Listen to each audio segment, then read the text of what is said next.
Hello.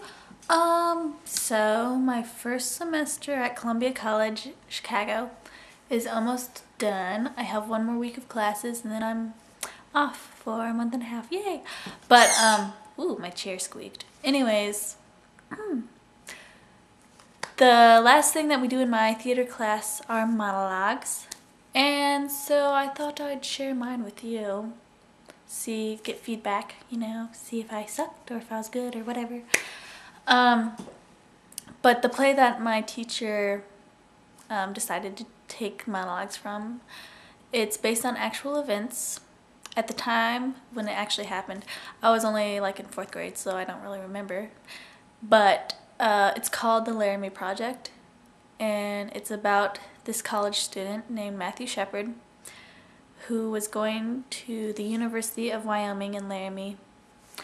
And he was a homosexual, and one day he was found beaten almost to death and hanging from a fence out in the middle of like this desert thing. I don't know if they have deserts in Wyoming, but and a couple days after that he died. And they got the 2 guys that had done this to him, and they got life sentences in jail, and that's good. But it's really depressing, and I wanted to do a sad monologue to see if I could pull it off. So the character I'm taking monologue from, her name is Reggie Flutie, and she's the first officer. She's a police officer.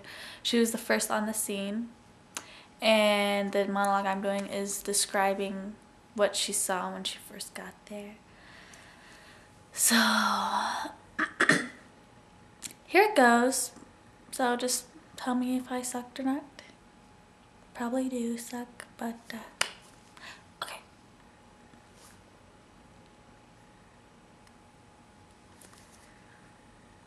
When I got there, at first all I could see was partially somebody's feet.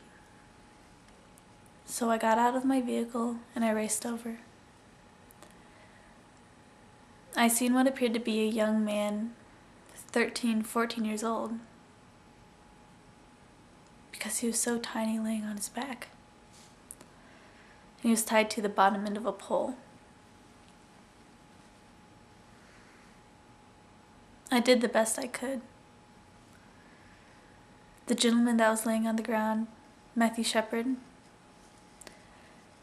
he was covered in dry blood all over his head. There is blood underneath him, and he was barely breathing. He was doing the best he could. I tried to breathe for him, but I couldn't get his mouth open. His mouth wouldn't open for me. He was covered in, like I said, partially dry blood and blood all over his head. The only place he didn't have any blood on him, on his face, was where it appeared he had been crying down his face.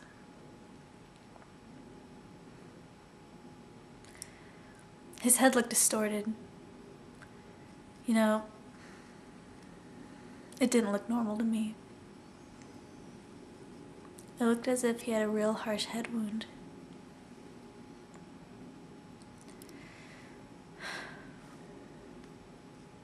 They showed me a picture. Days later, I saw a picture of Matthew. I would have never recognized him.